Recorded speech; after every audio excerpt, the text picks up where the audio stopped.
Solana DeFi is still, in my personal opinion, a bit behind if you want to compare it to the likes of EVM. Now, they do have 4.4 billion in total value locked, but that's still a fraction if you compare that to the summation of Ethereum, Base, etc.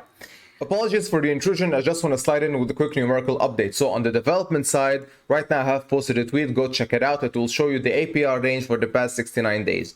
Spoiler alert, about 50% plus on USDC contribution. On the testing side of things, so the dApp side of things, here is the mockup. You connect your wallet, you will see the first version of the vault. You click on it, as you can clearly see, and then you will be prompted in where you could make your deposit, claim whenever there's something to claim, and then withdraw if you wish to remove your money. More details on this coming in soon. Now here's the thing, on the development side as well, they're also lagging behind.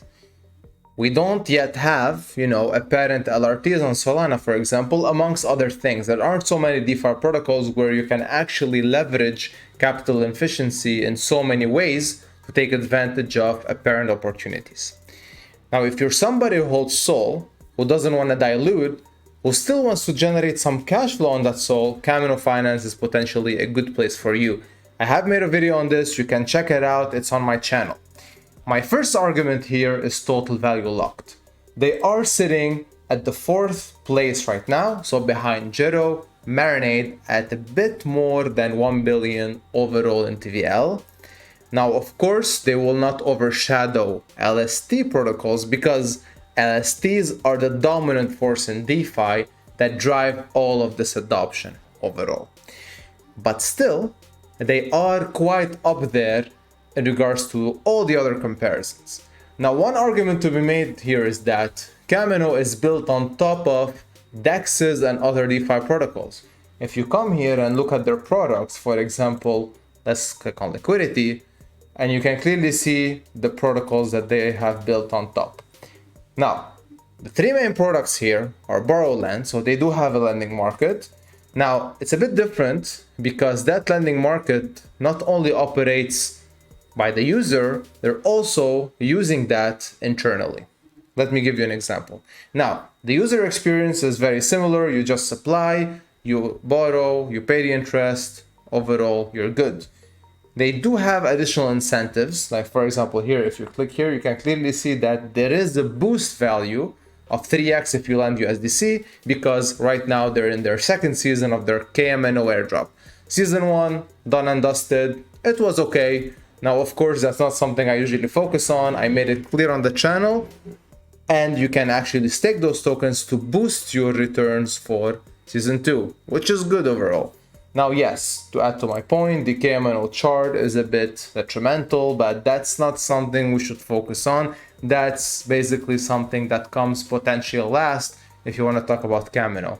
The token itself doesn't really matter. Again, we're focusing on you earning cash flow on your SOL.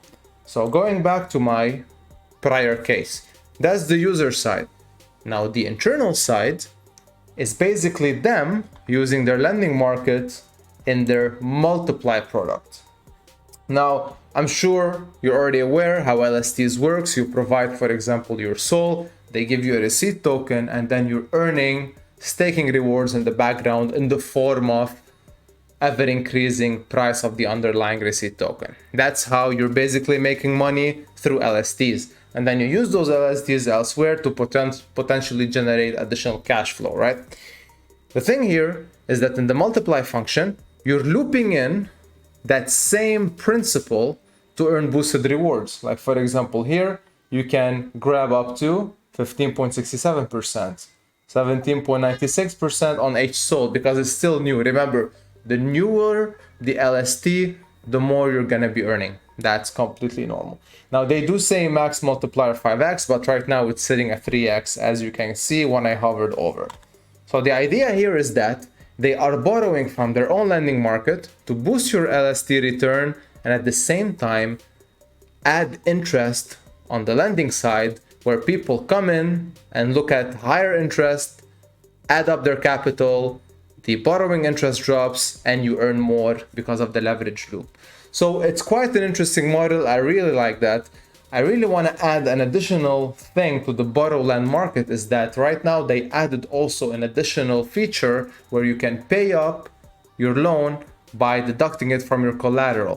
And that's super important when the market is super volatile. Imagine the SOL price is dropping like a stone. It's approaching the liquidation price. You don't have the funds to repay and to get that back. You're done. You're liquidated. Here, you simply deduct it from your loan, and then you still have the funds you borrowed and you repaid your loan. So you're not liquidated. You're scot-free in terms of liquidation. Of course, nobody wants the SOL price to tank, so on and so forth. But the idea is that this is a cool tool that will help users and appease their stress when market is being, all over the place. Now, also, I do want to make a small comparison to another DeFi protocol on EVM, and that's Pendle Finance, because granted, the infrastructure is not the same because it's a bit different. They operate by separating the token principal yield, and they do have their trading strategies. Here, you have DEXs, amongst other DeFi protocols, who have vaults that are embedded in Kamino. And I'm talking about their main product, liquidity, where if you come here, you will see so many of these vaults. And that is essentially, if I want to make the comparison, where you have like this hub where people will come in, look at so many projects, create liquidity pools, and get exposed by looking at them individually. Same on Pendle, where you have so many liquidity pools, so many products that nobody really knows of, but they will get acquainted with once they go to Pendle. So you can compare this by saying that these two places are essentially hubs where you have lots of DeFi protocols that are being built underneath. All right, so that's something that is quite apparent overall. Now, like I said, if you don't want to dilute SOL, you can simply, if you have 10 SOL, for example, let's just take a small scenario. Take 5 SOL, go to Jiro, grab Jiro SOL, come here, pair that Jiro SOL with your remaining SOL, and then you have additional cash flow on top. Now, not so much fees because nothing really happens, and the trading between LST and naked SOL isn't really something that you should focus on to earn fees. However, protocols are giving incentives for people who add liquidity to their products. So for example, Jiro is giving GTO incentives, as you can clearly see, 10%. Others like KMNO, you get KMNO incentives, for example, for adding up liquidity. If I scroll back down here, Jupiter BSOL, you have BLZE incentives coming from Blaze. Here, you basically, here you don't have anything, it's just Meteora fees. BSOL, I'm sure you have, again, BLZE incentives. MSOL, probably BLZE incentives, so on and so forth. So you get the idea. You have outside protocols pulling in incentives, giving them to people who add up liquidity. And if you don't want to bother with playing the rat race in regards to adding liquidity on Orca, for example, Meteora and Jupiter, and also on Radium, you do that here, scotch-free, no stress, you just earn those additional incentives, and on top of that, some fees. Of course, more fees will come up if you do the liquidity part yourself, but at least here, you also have incentives and you don't have to do any unpairing and repairing, which is, overall cool.